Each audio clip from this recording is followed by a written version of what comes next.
Hello, good evening. Well, today, the 12th of August, turned out anything but glorious weather-wise. Mainly dry with some brightness, but very much a cool feel to things. And that's the way we expect this weekend to work out. Very different, in fact, from last weekend, because what we had then was warm air blasting up from the continent on southeasterly winds and temperatures climbing to a sizzling 26 degrees or 79 Fahrenheit, along with thundery conditions. Now, come this weekend, it's very much a case of those cool winds coming all the way down from Iceland and temperatures really struggling to make a paltry 19, and that, remembers, in the brightest spots. So all in all, a very fresh feel to things. That's very much the case tonight. Temperatures pegged at 7 or 8, so a cool night in the offing, especially so for the southeast compared to the sort of temperatures we've had of late. A sprinkling of showers in northern exposed coasts as well as the east, and breezy with it here. And just the outside chance of some isolated mist or fog patches, with these very quickly disappear as we go into tomorrow morning, and a mainly dry weather picture with some gleams of brightness and a couple of showers just cropping up, mainly in the Northern Isles and eastern fringes. Well, by afternoon, the winds start easing off and the showers tend to fade away and become confined to the very far eastern areas. A touch more in the way of sunshine, so all in all, if you're in the sun and out of the wind, it won't feel too bad. But temperatures are very much on the cool side, pegged for the bulk of the country between 17 and 19. That's the low to mid-60s, so very much a fresh feel to things. By Sunday, more of the same, perhaps again a touch more in the way of sunshine, and temperatures just begin to recover. And that's all from me. Here's tomorrow's summary. Sponsored by PowerGen, a partner in Kinetica Natural Gas.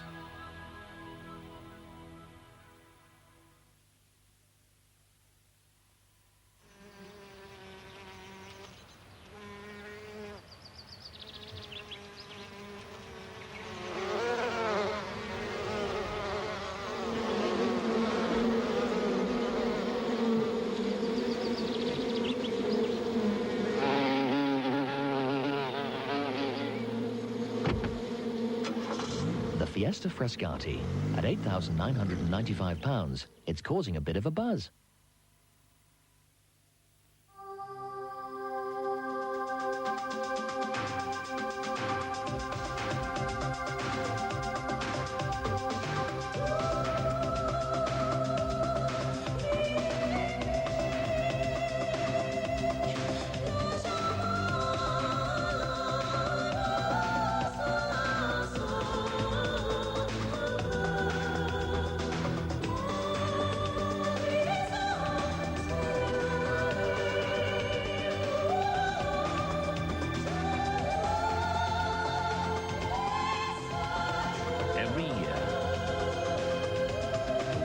Favorite airline brings 24 million people together.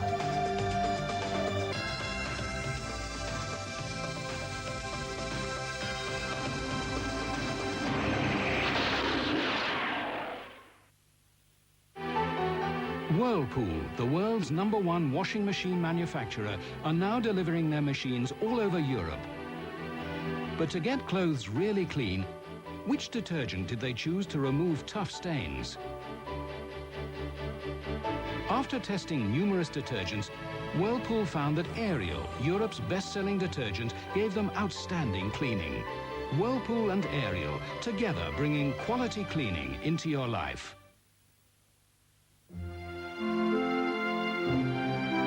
I want to be a schlur.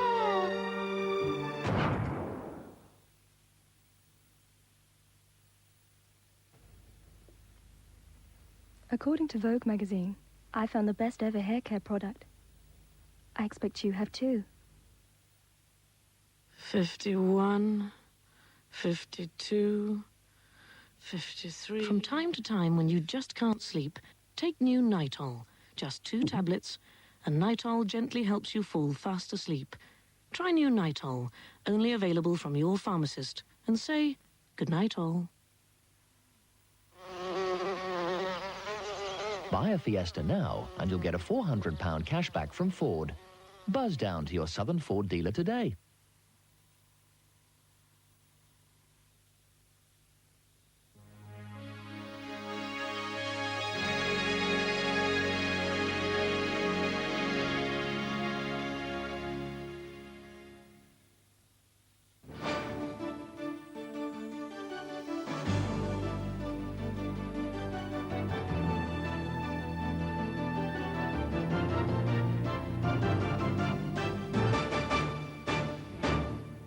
Good evening. The parish of St Helia was fined £1,000 today for contempt of court. The Royal Court heard St Helia had failed on 2 occasions to find a candidate for the post of centenier following the retirement of David Guernsey. Deputy Bailiff Philip Ballash said this was a serious matter because it threatened Jersey's criminal justice system. St Helia's failure to find a centenier earlier this summer resulted in a warning from the Royal Court. Today, after a second attempt ended in failure, St Helia became the first parish to be fined for such contempt. Constable Bob LeBrock says increasing centenarial workloads, less flexible employers and changing social pastimes are to blame for the lack of candidates. But Attorney General Michael Burt said today St Helia's failure had threatened the operation of the island's justice system. Was that failure the result of public apathy? I don't think so. It is very demanding in St Helia. The St Helia Centenniers put in a great amount of work, and they do it at a very high calibre, and we're always looking for people to do this job of a high calibre. It is a high calibre job, there's no doubt about it. In recent times, the honorary system's received quite a knocking. Presumably that hasn't helped. It hasn't helped. I only wish that, yes, we're all human, we all make mistakes, but when we make mistakes, the media are inclined to go all out and attack people who do make mistakes. I wish occasionally the media would give a bit of praise because we do get it right most of the time.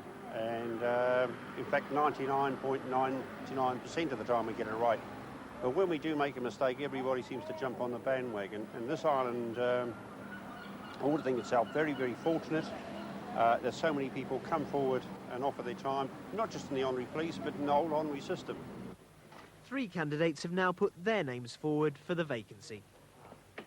Guernsey's Mallard Hotel hope to be the first in the Channel Islands to have their own casino. Today, the company submitted draft plans to the IDC to develop a casino on their hotel site in the forest. They've also written to tourism and to the Gambling Control Committee. The Mallard is the only Guernsey hotel in the Jersey-based Hotel de France group. Ambitious plans to continue the development of the Mallard are already underway. 30 more rooms are to be added, and 2 more mini-cinemas have recently been built, bringing the total number of screens in the hotel to 4. Now the group want to add a purpose-built casino to the complex, which they'd like to build on the tennis courts adjacent to the hotel. There's been a lot of talk about the island having a casino. It's now gone further than just rhetoric. A tourist board working party has been set up to investigate.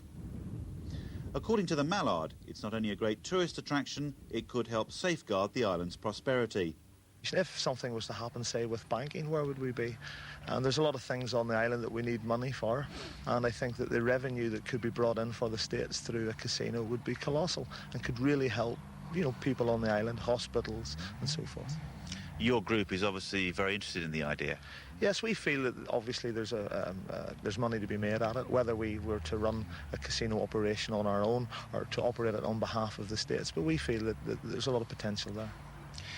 Now, of course, this is not something you could simply get permission for. We would require a change of law. That's right. Well, basically, there's been a lot of talk recently in the media about the possibility of a casino. No operators came forward and actually put their neck on the block and said, well, we'll have a go at it. Well, the Hotel de France Group, we're very keen to push ahead with it. We have sent out letters to the various people on the islands to put them on notice that we would like to put ourselves forward as an operator for a casino operation. The Hotel de France Group are very serious about their application, even to the point of setting up an island-wide referendum, possibly through an answer form in the local newspaper. They believe the results will be favourable.